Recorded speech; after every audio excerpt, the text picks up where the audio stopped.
Hello everyone, my name is Vivian, one of the Obstetrics and Gynae registrar here at Lister Hospital. Today I'm going to talk to you about managing COVID-19 in pregnancy.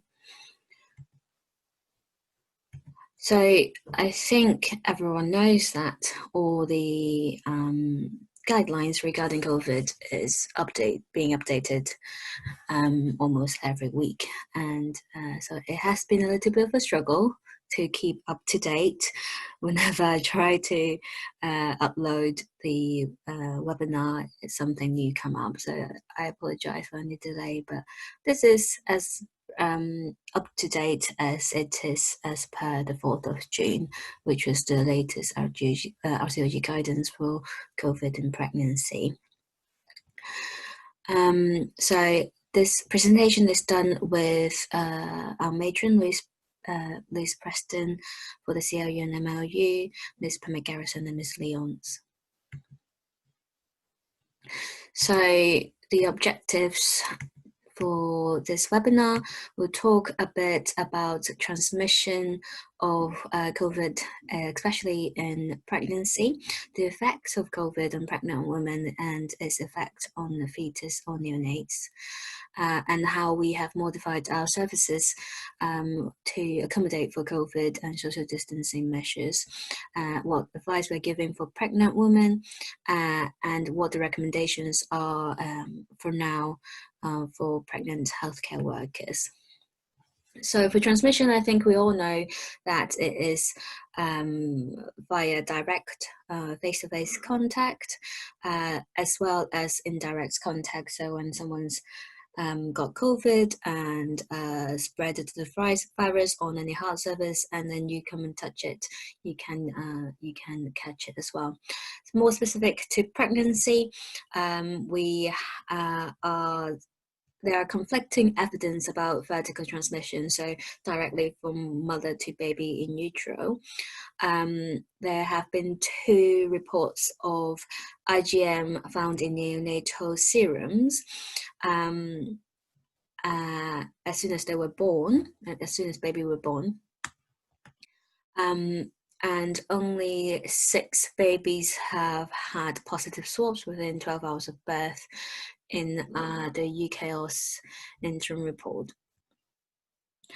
Previously, we understood from Chinese literature that when they swabbed everything at birth, there didn't seem to be any of the viruses in any of the anything they've swabbed. So initially, we thought there's no risk of vertical transmission, but now there might be some evidence of it. However, it is still very unclear of what it means for the baby when baby do have COVID-19 transmitted to them, because it doesn't. We don't actually have any evidence of any adverse outcome as of yet. So we know that for pregnant women, they are not actually more susceptible to COVID-19 than any other healthy population. We assumed that risk of severe symptoms would be higher, especially in 3rd trimester, because of the change in physiological changes in immune response in pregnant women, as we would see in influenza. However, in a large study in the UK, it shows that the proportion of pregnant women being hospitalized is actually similar to the general population.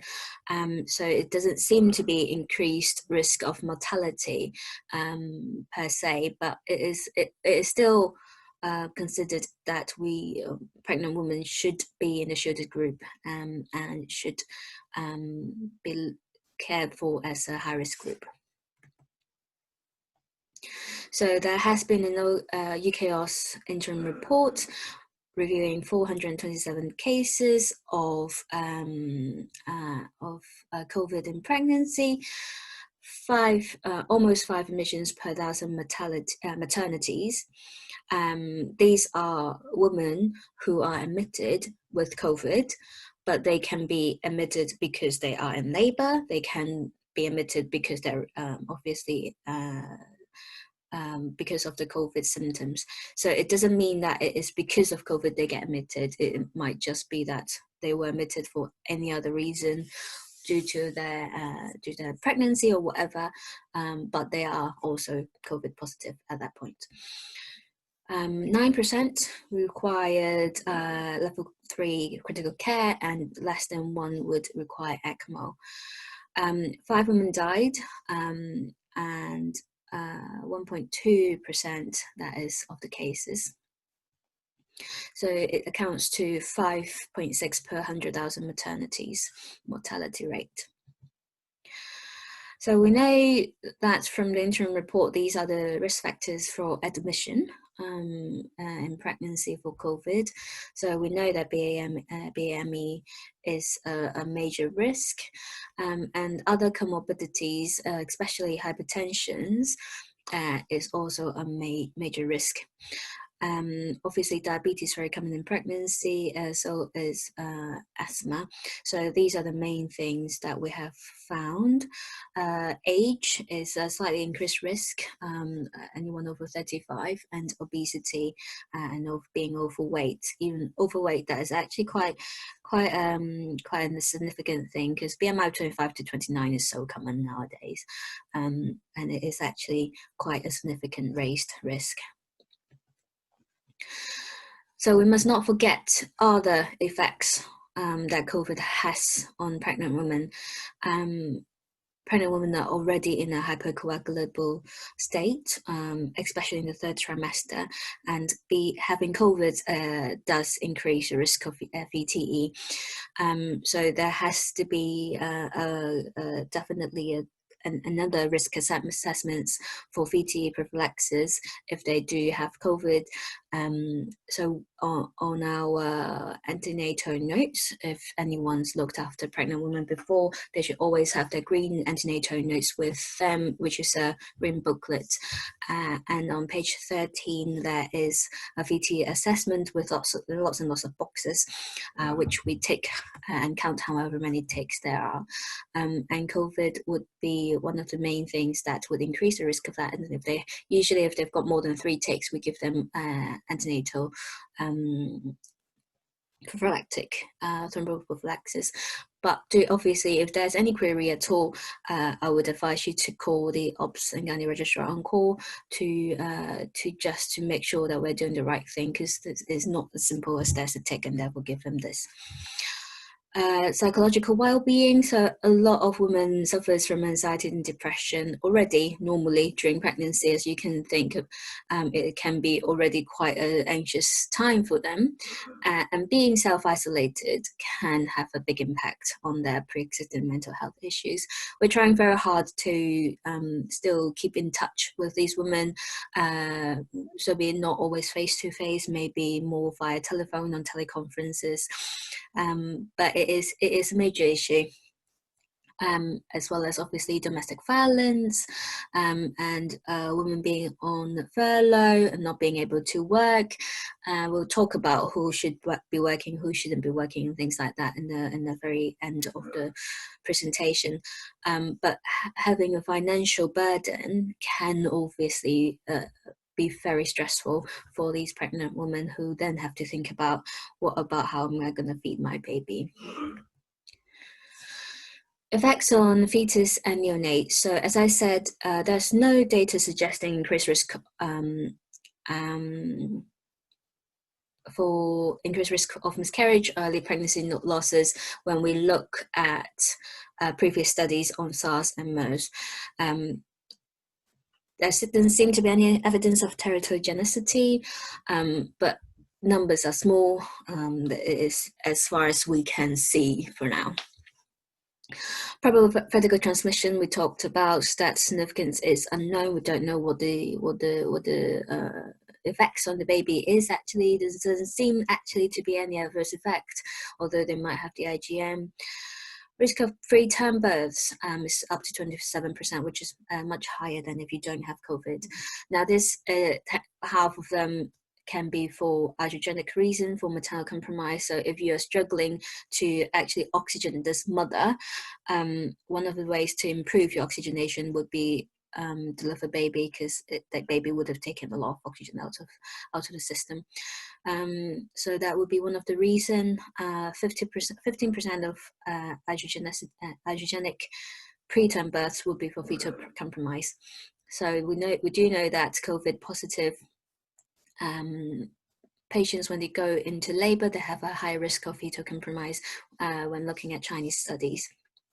10% of term babies with COVID would be admitted to NNU, which is higher than normal, and 2.5% who are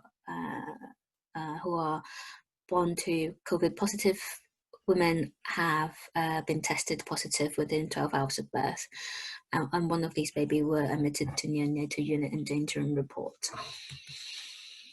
So what advice we have from the Royal College to services that we have to modify to care for our pregnant women safely?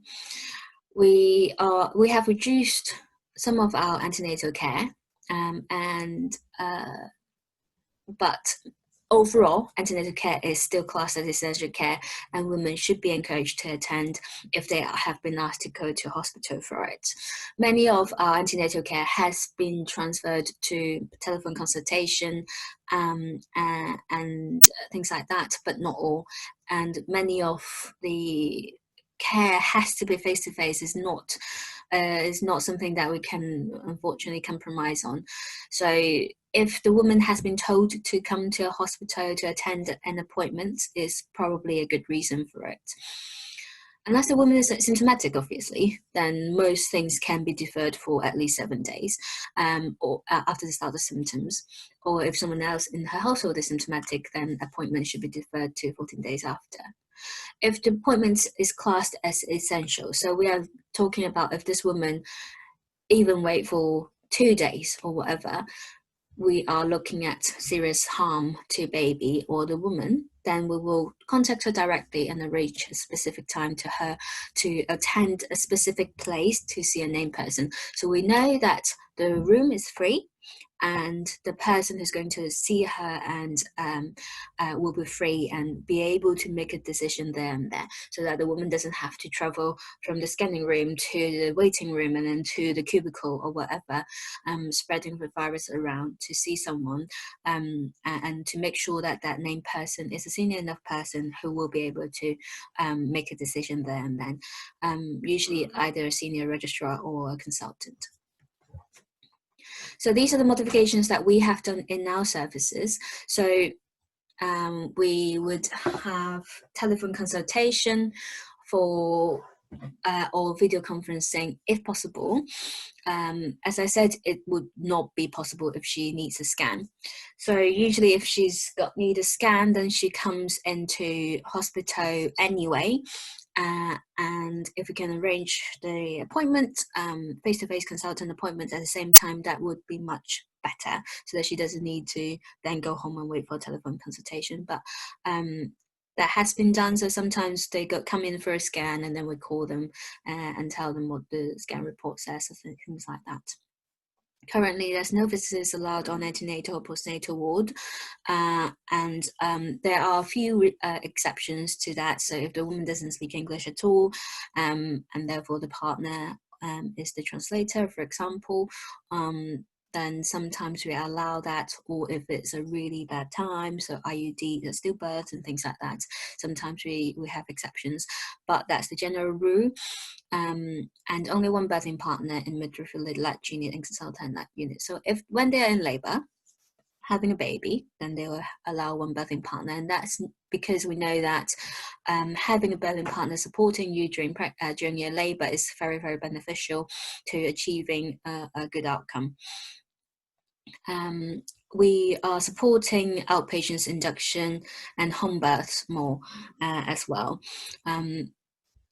Locally, we have done preoperative assessment and high-risk antenatal clinics, as well as birth planning clinics.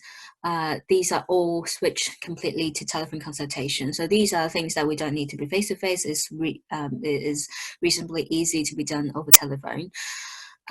Any kind of elective cases are swapped prior to elective cesarean section.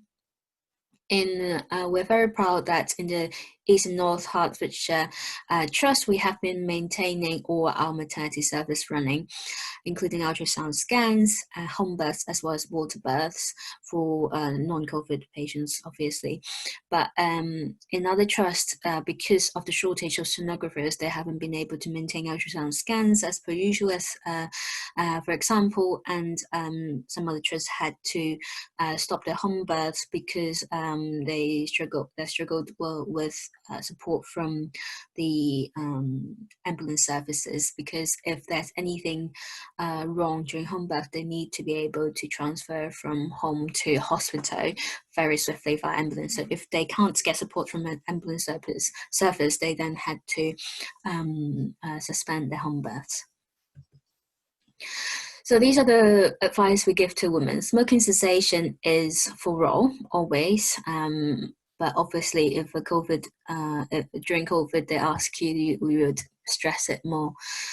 Maternal well-being for COVID positive women. Social isolation and reduced support from a wider family and friends can be detrimental to their mental health. Reduced finances, as I said before, a lot of changes to antenatal care and the routine, and as we mentioned before, domestic violence and safeguarding concerns. So these are the webinars that has been ran by Hertfordshire partnership with NHS Trust in our community perinatal team psychological services that they have been running to help with all the mental health support that they can give during this pandemic.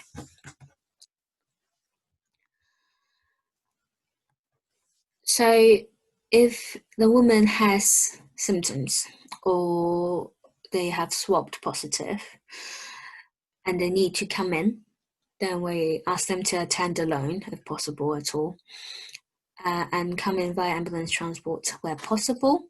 If we're going to call an ambulance for them, so if they are bleeding at home heavily and she needs an ambulance, then we will need to call the ambulance service and alert the call handler that this patient is COVID positive.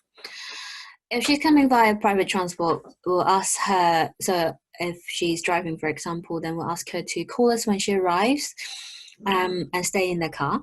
We will be wearing our PPE to go to fetch her from her car to escort her into her room. The room should have minimal staffing. The room should be almost empty. And after the session is completed, she's coming for monitoring, for example, the room needs to be amber cleaned. What if they're in labour? So we know that, as I said, there is increased risk of intrapartum fetal compromise if the woman is COVID positive. So continuous electronic fetal monitoring would be recommended if she's symptomatic from the COVID. The most up-to-date advice is that even if she's COVID positive, she's asymptomatic, continuous monitoring is actually not routinely recommended, but can be offered. And if she's symptomatic, she definitely should be advised to deliver on CLU in an isolation room with PPE and minimal staff and almost empty room and so on.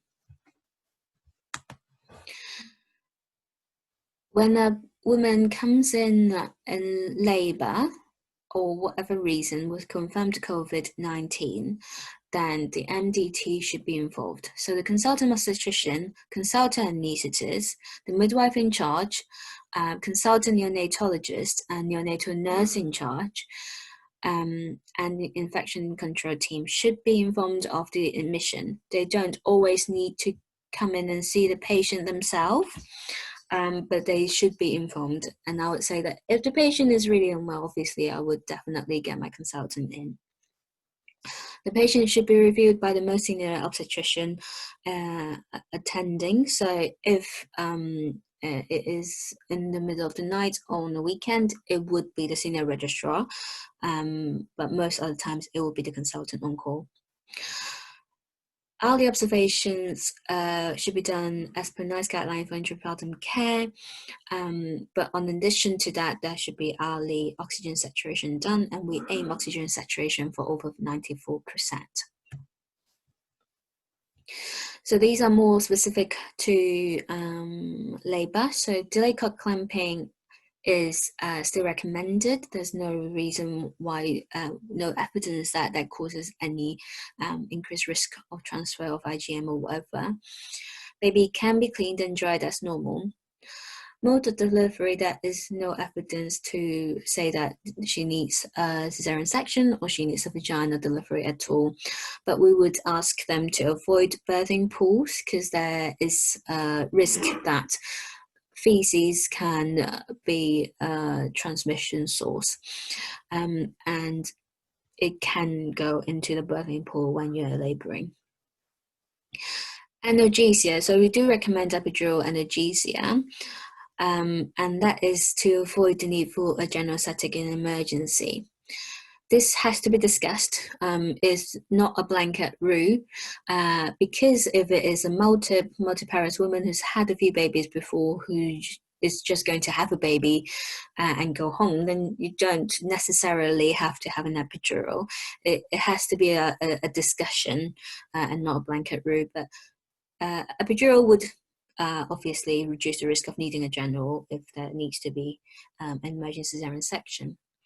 Anti-knock, so the Gassenet is not considered an aerosol generating procedure as long as they use the one-way valve that is always available in the birthing unit, that it should be absolutely fine. For all the women with suspected or confirmed COVID, they should be discharged with 10 days worth of prophylactic low molecular weight heparin. And this is even during the antenatal period, even if they are still pregnant. If it's a prophylactic dose, then this should be stopped 12 hours prior to expected delivery. So this is a routine thing. This is not any new thing for COVID. Anyone who's on antenatal prophylactic low molecular weight heparin because they are at an increased risk for whatever reason, as long as they don't have it within 12 hours of their labor, then they can still have an epidural. And that's why we ask them to stop 12 hours, because regional anesthetic can't be administered within 12 hours of the low molecular weight heparin. If she's had a baby, then the first dose of low molecular weight heparin should be administered at ASAP. Although if she's had an epidural, then it should, or spinal, then it should be administered 4 hours after the last injection or 4 hours after the removal of the catheter.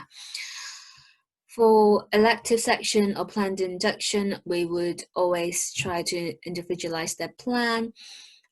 If we can delay it, we will try to delay it for however many days. But if not, then we will have to write a plan out for when we want the section, how we want the section to be done, who needs to be in the section, and things like that, so on and so forth. Caring for pregnant women with COVID-19, so they should be looked after by the same multidisciplinary team as the non-pregnant women. They should not, just because they are pregnant, she should not be admitted to labour ward by default. And that's because labour ward or antenatal ward is staffed by midwives. They are not nurses, and they will not. They are not trained to look for any kind of respiratory distress or how to manage oxygen and things like that. Basic stuff, obviously, they know, but things like PE, like COVID, or any other medical problems, they are not actually trained for that. They are actually trained for looking after mom and babies when they deliver baby and things like that. So it's not essentially the safest place for them to be if they're really unwell from COVID. Obviously, we want to be involved. We would really need to be involved because we need to plan delivery if that helps. So please make sure that this is an MDT discussion involving the obstetricians, and this should be arranged ASAP. Also involve the midwife in charge and consultant anaesthetist, as well as obviously the physicians. As we always say, for any decision making during pregnancy, is always a shared decision making, and obviously the key priority is the medical care for the woman and her baby, and her birth preferences to some extent. We need to decide on the appropriate location of her care and the lead specialty, and if there's any concern about the condition of baby. If the main problem is a medical condition, so if the main problem is COVID, and the woman has not got any reduced fetal movement, for example, she's only 28 weeks, we're trying very hard not to deliver her and things like that, we will be guided by you guys. We will be guided by physicians what needs to be done. Obviously, if she's deteriorating, you're saying that we need to improve the oxygenation and we need to deliver baby, then we will try to facilitate that. But where she needs to be looked after needs to be thoroughly discussed. Hourly respiratory rate and oxygen saturation as well as fluid balance would be very obvious things for any medical patients. And hourly FiO2 of more than 40%, as well as respiratory rate of 30 beats per minute should be a red flag symptoms, and we would want to reinforce for that. Chest X-ray and CT chest, you should do them as you would for any non-pregnant woman. This is not just for COVID, it is for any situation. They can have abdominal shielding, but the main point is, as long as it's necessary for the pregnant woman, then treat her as non-pregnant.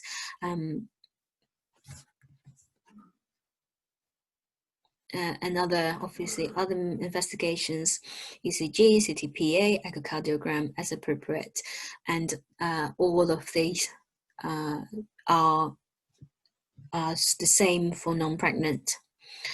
Beware of myocardial infarction.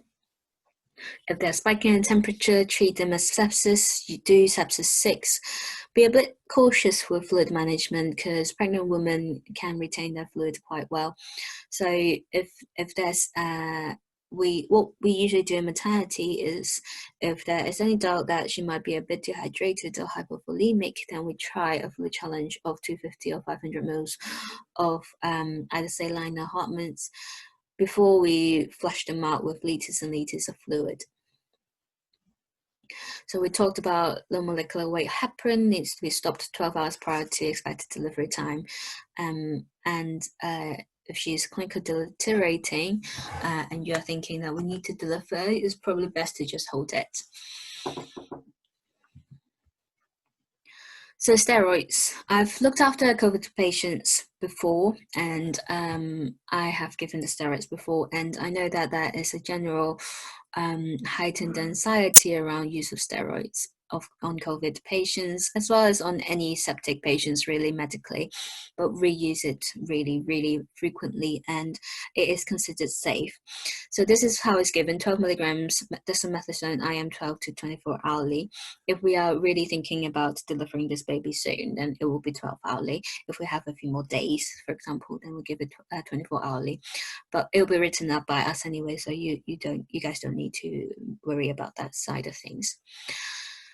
It is used for fetal lung maturity, as well as reduce the need for admission to neonatal unit, and it should be given as per NICE guidelines. So if this woman is preterm, and we are thinking that this woman needs to be delivered, actually, if we're thinking that we need to do a cesarean section under 39 weeks, we would routinely give dexamethasone.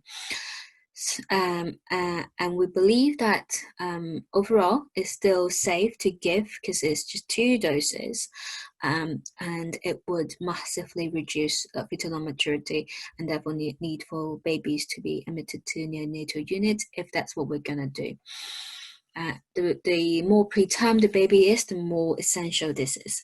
And that would be why if you've seen a 28-weeker, for example, with COVID being admitted, we would almost jump into giving the dexamethasone because we don't know if she's going to deteriorate and need delivery in the next 2 days, for example.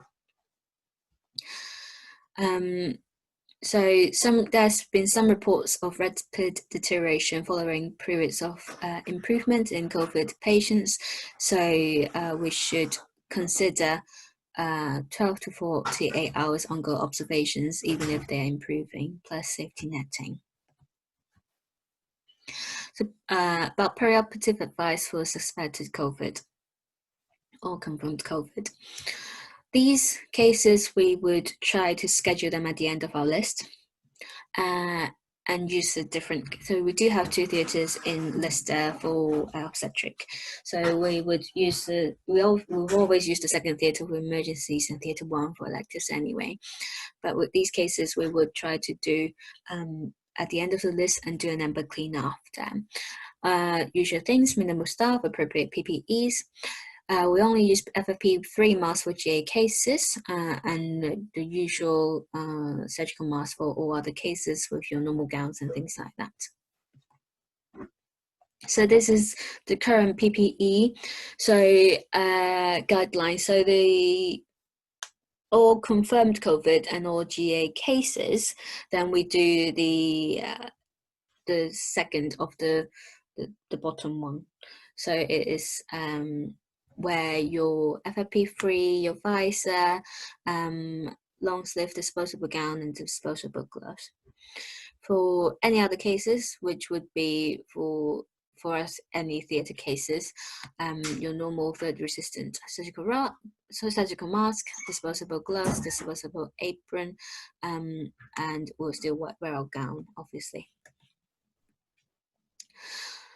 Discharging antenatal patients home.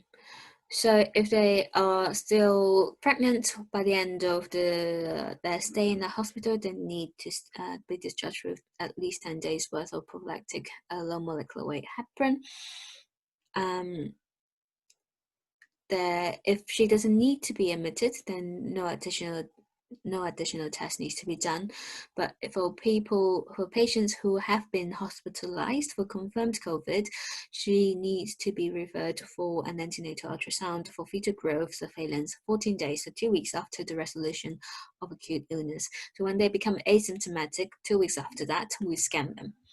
So this is based on SARS. So 2/3 of the pregnancies with SARS were affected by fetal growth restriction. And for MERS, I think there is also a small increased risk of abruption, which actually can't be found on scan anyway. So this is more for fetal growth restriction found on SARS. Discharging postnatal patients. So for neonates, for the baby can stay with mom even if they are COVID positive. The mom can breastfeed. There's no evidence of COVID in the breast milk.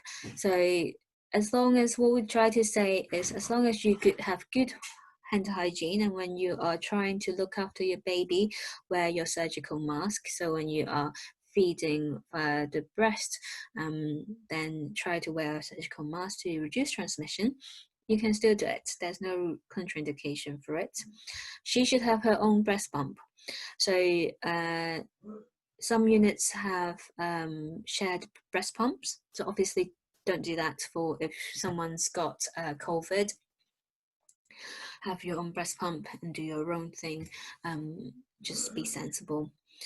Low molecular weight heparin, again, 10 days worth of prophylactic low molecular weight heparin.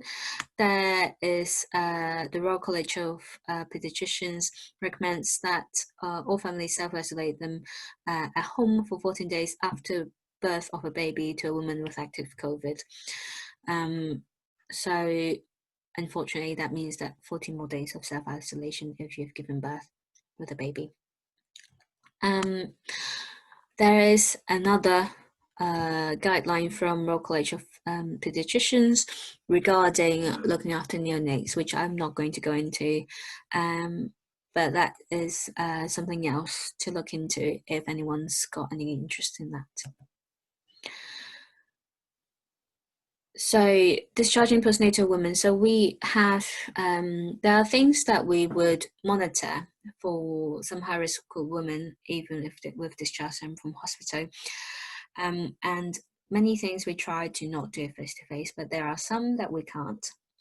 So things like blood pressure monitoring for patients with hypertensive disease in pregnancy, be it just pregnancy-induced hypertension or preeclampsia, they do need their blood pressure monitoring.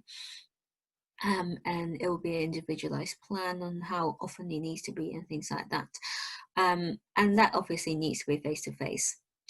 Also, if there's an issue of baby of low birth weight, issues with feeding, the midwife needs to go in and weigh baby and look out for feeding issues and things like that. So there are things that we can't change. But if we do have to go in, then the committed midwife should wear appropriate PPE. And we ask the other members of the household do not go into that room when the midwife is examining the woman and her baby. So this is the last question. Should you be at work if you're pregnant? Quite unfortunate for our profession, healthcare profession, that we are at increased risk of catching COVID. And for the 2 patients that I've seen with COVID, both are nurses.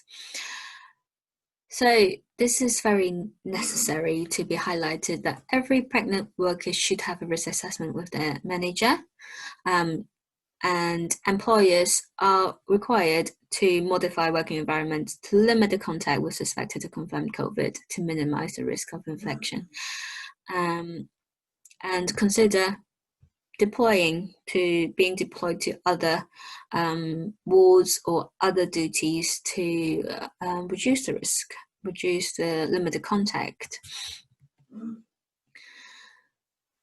And the bottom line is, if you are less than 28 weeks, if you pass risk assessment, you can be at work still. If the risk assessment does not support the woman to continue working, she should not be required to work. She should be able to stay at home. If the risk assessment indicates the pregnant woman under 28 weeks can continue to work in a face-to-face role, and the woman chooses to do so, they should also be supported by her employer. So if she wants to continue working and it is safe to do so, let her be. There are some suggestions of alternative duties like remote triage, telephone consultation. We have deployed many of our midwives to do more telephone consultations. We have developed helplines, for example, that are manned by redeployed midwives. So as we are changing so much of our service, that we can create things for these people to do and to limit their contact. And this is about the risk assessment. So if you're less than 28 weeks, the employer must remove any risk, and this is quote from Royal College. The employer must remove any risk that are greater in the workplace than to what they would be exposed to outside of the workplace, or else they should be offered suitable alternative. High-risk areas, especially in operating in theatres where they do GAs all the time, respiratory wards, ITU, should be avoided. Pregnant women are advised to avoid working in such areas with COVID patients. I think that would be very obvious. And after 28 weeks, or if the pregnant woman have any other underlying health conditions, then they should just stay at home. They can do more administrative work, like telephone consultations, but they should not be in face-to-face role. They should not be seeing patients. If they choose not to follow government guidelines and attend the workplace, then they must not be deployed in roles where they are working with patients. Basically, they just shouldn't be seeing patients.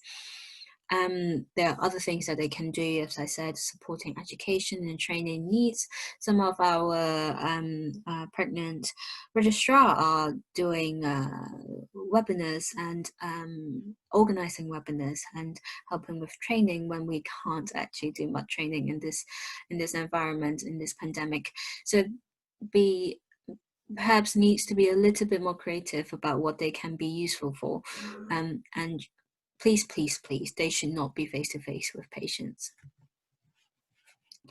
And in summary, pregnant women are just as susceptible, but considered high risk of getting sicker in third trimester.